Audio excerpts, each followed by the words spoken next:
today's video is all about challenging what you believe, because your beliefs dictate your entire existence.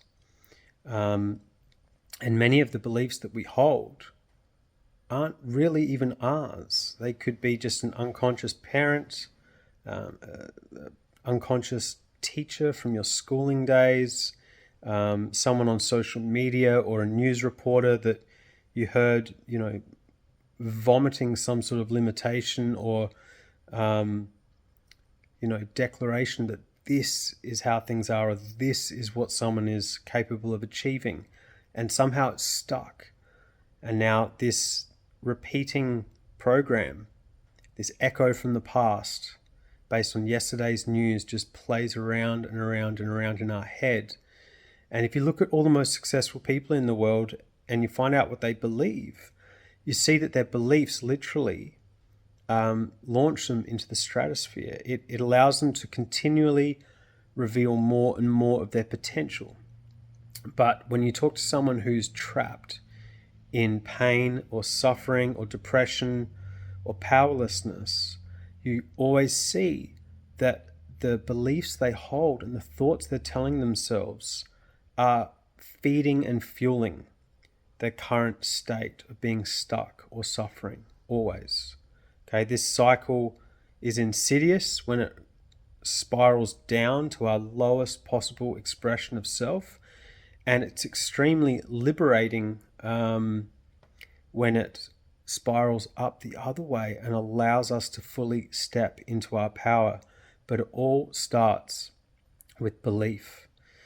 See, I realized this, I came out of my near-death experience, and it's a week in a coma. I've got 40 pieces of metal in my face, and I always believed, one, that doctors were God, and two, that doctors heal people.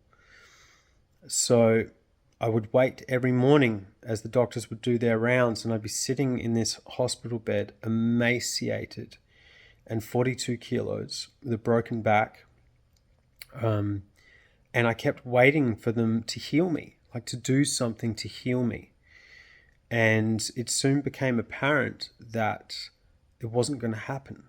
The doctors told me I couldn't heal, that nothing could be done, and I would be permanently disabled and have to live with the disability and the pain for the rest of my life. My loss of taste, my loss of smell, physical pain, the disability, my back, that I wouldn't be able to put load through my back, going to the gym wouldn't be possible, manual labor wouldn't be possible, and that I would always have pain. So when I got fed that information, the interesting thing here is I'd already made a promise internally to my mum that no matter what happened, I would heal myself and I would create a brand new life and make my mum proud.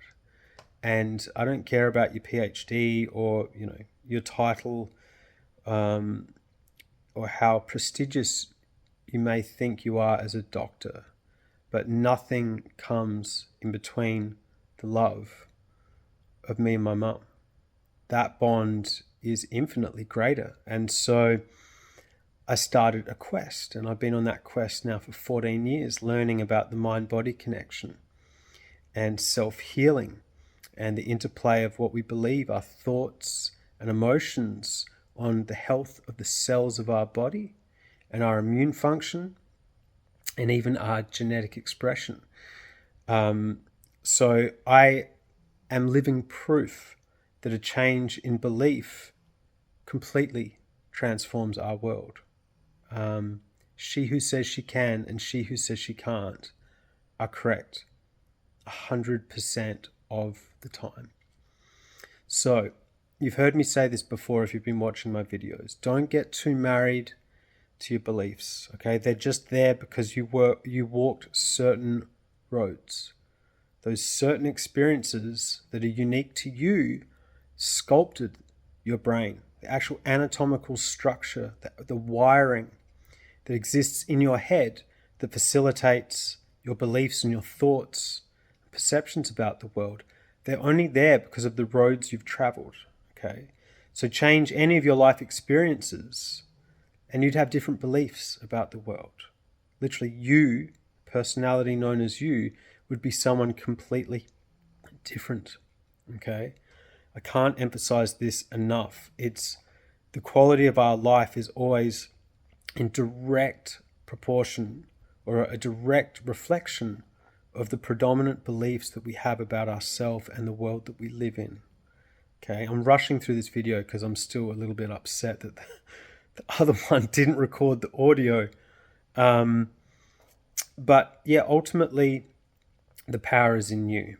Just like I found out with healing in the placebo effect, the power is in the belief. It's not in the tablet. It's not in the doctor that gave him the tablet. It's literally an empty sugar pill. And a patient takes it and they get better. Or in my case, I shifted what I believed and I made a declaration that no matter what happened, I was going to heal. I was going to change. I wasn't going to live in pain. I was going to do it for my mum. And I have no pain at all in my back. None. I broke it in 6 places, L1, L2, and L3. I broke my right scapula. I had critical head injuries, skull fractures, complex panfacial fractures, for the people out there that love the medical stuff. And after a week in a coma and the 40 bits of metal were put in there, it was a pretty bleak outlook. And I didn't get any support from expert after expert after expert. What I mean by that is I didn't get any good news about the predicament. The prognosis was bleak and scary. I did have a bunch of really beautiful, heartfelt doctors along the way that were a big part of me reaching this point.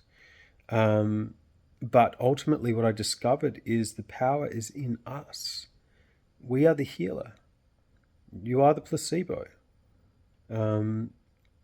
And just like we are the healer when it comes to injury, like in my case, we are the conductor. Okay? That the belief in your head will either launch you to the stratosphere or it will keep us spinning, as I said, spinning in outdated news from yesterday. So that's today's video. DamienHorton.com. Find out more. Link below to my book, Limitless: Reconnecting with the Infinite Power Within, and you can find out exactly the steps, techniques, and mindset that I use to completely change and heal after critical head injuries and breaking my back. So that's it. Much love.